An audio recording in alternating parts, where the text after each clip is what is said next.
My dear students, today we should consider once again noun gender.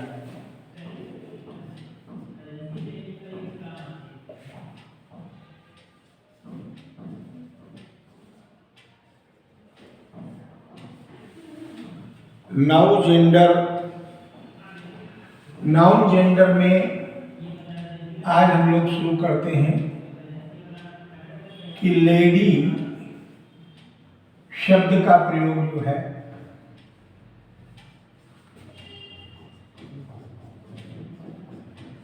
Sex से denote करने के लिए नहीं होता। लेडी का प्रयोग जो है वो सेक्स डिनोट नहीं करता, सेक्स को डिनोट नहीं करता। डिनोट माने संकेत। इसका जो सेक्स को डिनोट नहीं करता में आप प्रायः गलती कर बैठते हैं। प्रायः हमने देखा कि गलती हो जाती है, क्योंकि कोलोकियल लैंग्वेज में उसका प्रयोग ऐसा प्रायः हम लोग देखते हैं। तो लेडी डॉक्टर बोल देते हैं, लेडी टीचर बोल देते हैं, जो कि गलत है। जैसे मैं कहूँ ए लेडी डॉक्टर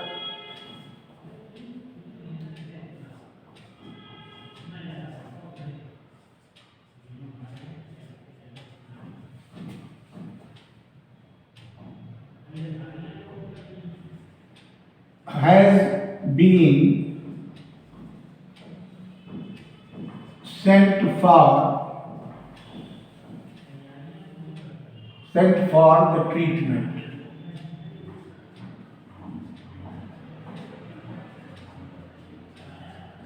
अब इस उदाहरण को ध्यान से देखिए। A lady doctor has been sent for the, ये प्रयोग उचित नहीं। क्यों? क्योंकि लेडी का यहाँ पर सेक्स का निर्धारण करने के लिए, डिनोट करने के लिए नहीं प्रयोग होगा, तो इसका प्रयोग होगा, ये गलत है। सही बनेगा ए वुमेन डॉक्टर करके पूरा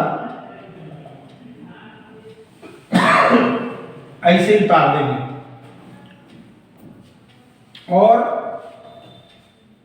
इस पर सावधानी देंगे कि ये लेडी डॉक्टर का प्रयोग ऐसे नहीं हो सकता। अच्छा, मान लीजिए हम लोग कहें, कोई भी उदाहरण लेते हैं, ये नहीं कह सकते।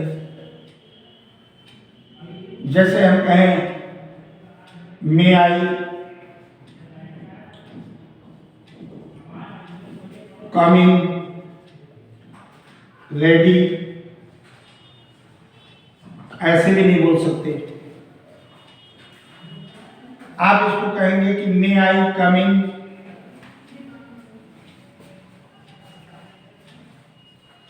Madam, may I coming madam. ये ध्यान दें कि मे आई कमिंग लेडी का भी प्रयोग उचित नहीं है।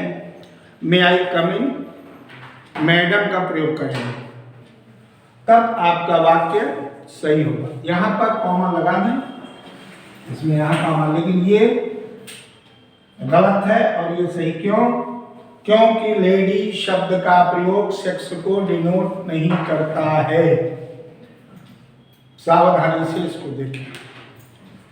अब इसके बाद जैसे मान लीजिए एक शब्द है, हम लोग लेडीज का प्रयोग करते हैं। फॉर एग्जाम्पल आप लोग लिखेंगे, जैसे मैं कहूं हु हैज, ध्यान से इस बात को देखिएगा,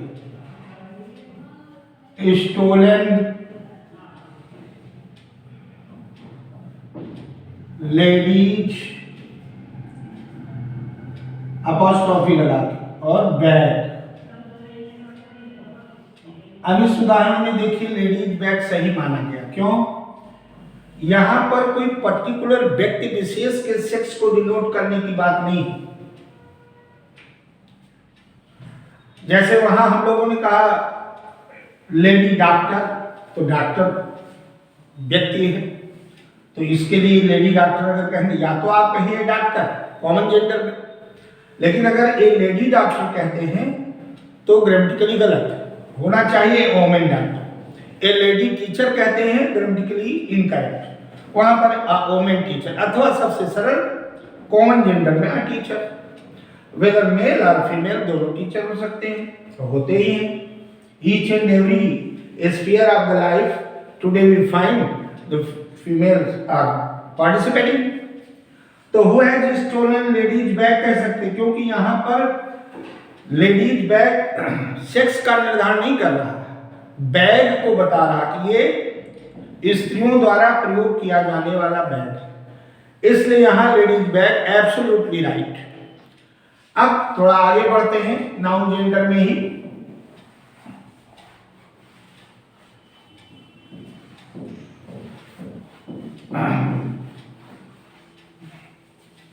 नाउन जेंडर में जैसे हम कुछ शब्द लेते हैं, बहुत इंपॉर्टेंट रूल है, कुछ ऐसे नाउन्स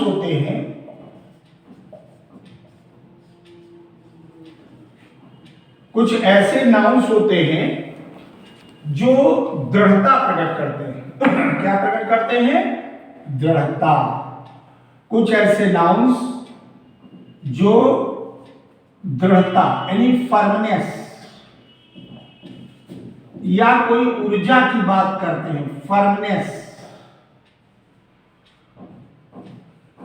फर्मनेस प्रकट करें या कोई शक्ति प्रकट करें, एनर्जी, ऊर्जा, स्ट्रेंथ जिसको कहते हैं, शक्ति STRENGTH, या ऊर्जा प्रकट करें। तो इसमें सब में आप ध्यान दें कि जो भी नाउन आएगा वो मैस्कुलाइन जेंडर में आएगा। सावधानी से समझें, करे तो नाउन किस में होगा?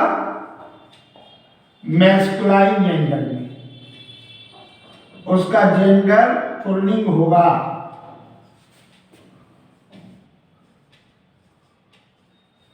नाउन मैस्कुलाइन जेंडर में प्रयुक्त होगा।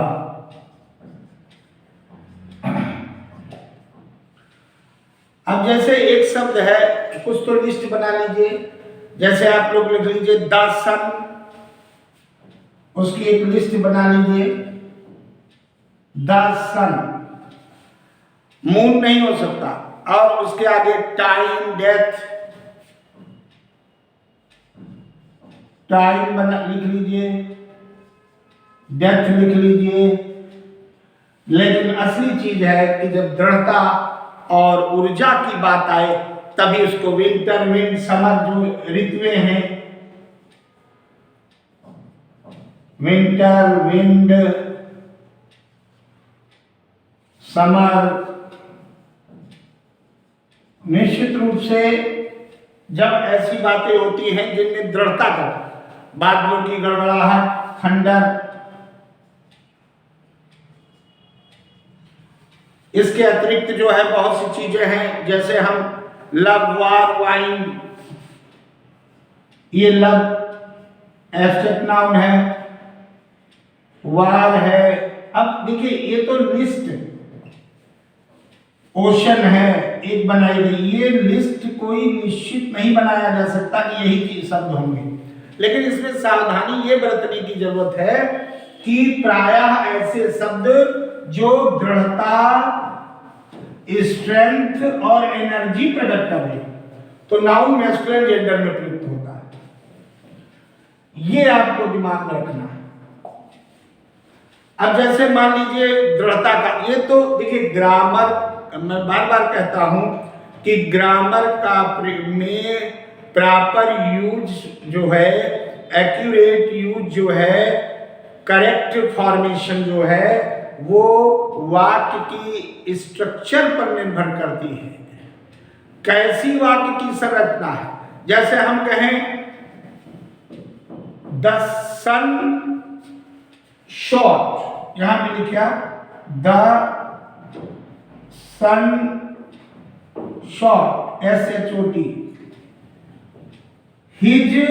अब इसमें आप देखिएगा कैसे आप समझेंगे कि यहां पर मैस्कुलाइन जेंडर का प्रयोग हुआ है। अब इसमें ध्यान से देखें, यहां पर सूर्य की दृढ़ता प्रकट हो रही नहीं कि उसकी किरणों ने प्रभाव डाला, उसकी किरणों ने उस पर अपना प्रभाव दिया, किरणों ने उसको टारगेट किया। अब ऐसी बातों में आप देखिए कि फर्नेस या सूर्य की क्षमता प्रकट हो रही नहीं, तो इसलिए the sun shot his rays. यहां पर इनके साथ जो प्रकट होगा तो जो प्रोनाउंस होंगे वो प्रोनाउंस से आप पकड़ लेंगे। प्रोनाउंस कौन से? पसेसिव।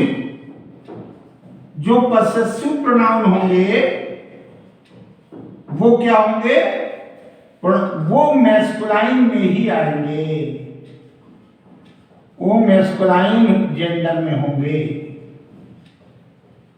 क्यों? क्योंकि जैसे हिज होगा, अब हिज हर नहीं हो सकता, हिज होगा। अब जैसे एक शब्द है लव, लव के दो उदाहरण देखिए आप। जैसे मैं कहूं लव वर्च्यू, यहां पे हमने लिखा लव वर्च्यू, एक गुण है, सद्गुण है, अच्छाई है, और उसके आगे हमने कॉमा लग के लिख दिया शी इज एलोन फ्री। अब यहां देखिए शी आ गया, कहां गया नियम? तो अगर आप सावधानी से विचार करेंगे तो शी इसलिए आया है कि यहां पर लव अच्छाई को की दृढ़ता या उसकी ऊर्जा या उसकी शक्ति प्रकट नहीं हो रही। यहां पर सिर्फ क्या प्रकट हो रहा है कि love virtue she is alone free. प्रेम केवल स्वतंत्र है, प्रेम का कोई बंधन नहीं है, ये भाव आया तो प्रेम की एक परिभाषा दे दी गई।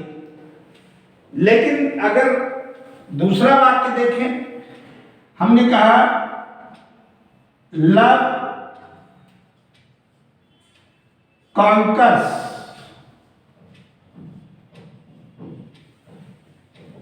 हिज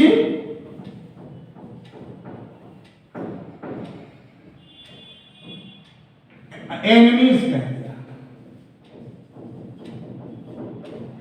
अब जरा हिज को देखिए, प्रेम अपने दुश्मनों को भी जीत लेता है। लव कॉन्कर्स हिज एनिमीज, क्योंकि प्रेम की क्षमता का वर्णन हुआ, प्रेम की स्ट्रेंथ का वर्णन हुआ, इसलिए यहां पर मैस्कुलाइन जेंडर का प्रयोग होगा। तो नियमानुसार मैस्कुलाइन जेंडर तभी करें जब उसकी किसी भी बात की जो नाउन है उसकी दृढ़ता, उसकी एनर्जी, उसकी स्ट्रेंथ प्रकट हो, तभी आप ऐसे करेंगे। लव वर्च्यू में शी आया फेमिनाइन जेंडर, और जबकि यहां पर हिज आया मैस्कुलाइन जेंडर, क्योंकि प्रेम अपने दुश्मनों को जीत लेता है, विजय प्राप्त कर लेता है, तो इसका अर्थ हो गया कि उसकी क्षमता, उसकी दृढ़ता प्रकट हो रही है। ऐसे अब जैसे आप time overcomes, time overcomes his ego. अब समय उसके घमंड को भी जीत लेता है। अब हिज क्या पर्सन है? क्या हिज एगो, हिज प्राइड, हिज एरोगेंस, क्योंकि यहां पर टाइम की दृढ़ता को प्रकट किया जा रहा है।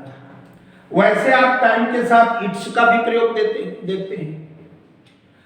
एक उदाहरण आपने पर्सनिफिकेशन में डीजीटी पीजीटी और सब में पढ़ा होगा कि death lays his icy king, death lays his icy hands on Kings.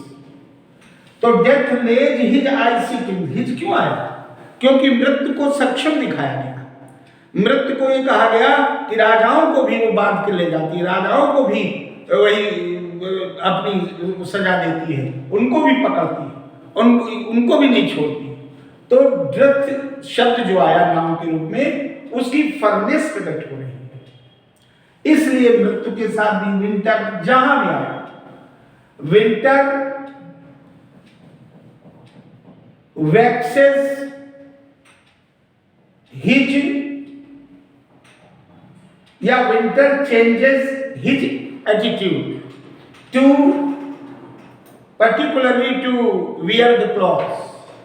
जाड़े के में उसने अपना जो वस्त्र है उसका तौर तरीका बदल दिया पहनने का। तो जितने भी शब्द हैं माय डियर स्टूडेंट्स, इनमें सावधानी बरतें। नाउन्स, अब ये नाउन कोई भी और भी हो सकते हैं, ये कोई ये नहीं कि पत्थर की लकीरें इतनी शब्द होंगे।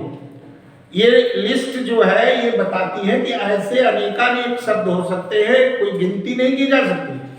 उनका प्रयोग जब वाक्य में हो, बस असली विषय है समझने लायक कि ये फर्नेस, एनर्जी, स्ट्रेंथ का भाव वाक्य के संरचना में अनुवाद करते समय प्रकट हो।